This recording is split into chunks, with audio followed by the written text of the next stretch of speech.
Akalar, eslatib o'taman, bu Xitoy emas, O'zbekistonda bu bog'imiz akalar.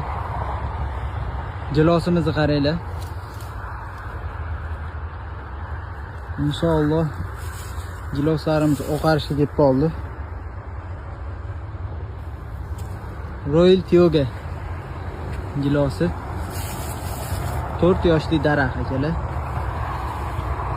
Inshaalloh mevalari o'ta go'zal. Mana akalar. Buni akalar cho'p qo'yganiga bahor gilosiga o'xshatmaysizlar akalar. Bunda orada bitta, ikkita qo'shmaq bo'lmasa, umuman qo'shmag'i yo'q bu gilosda akalar. Ham erta pisharnav, ham serhosil.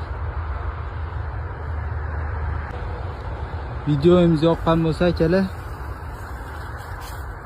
like'lar bosib, gilos bog' qilaman degan tanishlarga jo'natib qo'yasizlar akalar.